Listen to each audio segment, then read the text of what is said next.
last time these two teams met, it came down to free throws. And this year, it would be even more dramatic. Illini and Mizzou in the 34th installment of Braggin Rights. Illinois breaking out the throwback Fighting Illini jerseys for the first time this afternoon. First half, Rayvonte Rice had a big day for him. Connects with a nice putback right there. Illinois up early. Back and forth in the first half. Mizzou gets a bucket. Montequal Gil Caesar gets a nice little jumper.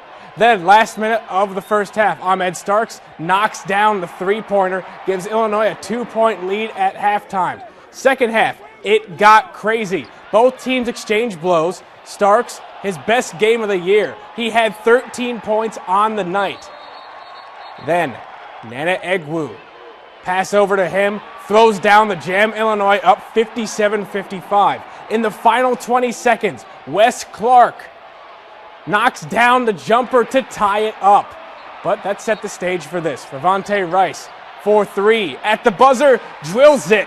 And Illinois wins at 62-59. Braggin Rights go to Champaign for the second consecutive year. News Channel Sports Josh Getzoff has more from a wild one in St. Louis. The Scottrade Center is known more for hockey, but today it was all about basketball, specifically Rayvonte Rice, who from this spot right here on the court hit the game-winning buzzer beater to give Illinois their 9th victory of the season and their 2nd straight win in the Braggin Rights game. You just try to shoot. Every time you try to shoot it, you try to make it. So, I thought it was going in and it happened to fall.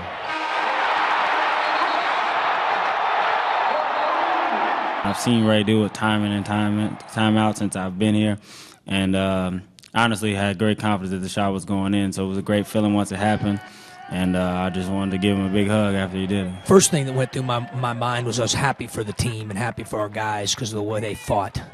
The second thing that went through my mind was he deserves it. He works when no one else is watching. I mean, he's in the gym early. He shoots on game day, probably more than I'd like for him to shoot because I'd like for him to save his legs. But he comes in early, gets shots up on game day. This summer, the number of times that I saw him, I might go back to the office to grab something, and he's in there in a full sweat, and the gun or the shoot-away machine says he's up to 700 and some threes. Ray has made himself into a shooter. Rice's moment will be remembered, but another senior stepped up when Illinois needed it, as Ahmad Starks enjoyed his finest game in orange and blue to date, scoring 13 points in the win. I thought Starks really made plays for us, especially in the second half. He got in a groove, and you could just tell that look in his eye. I thought he played with a lot of passion, a lot of energy. It was a great feeling. We ran, a few actions that were able to just free myself up and allow me to make a play, and though what presented itself were, a few jump shots to kind of get a rhythm going.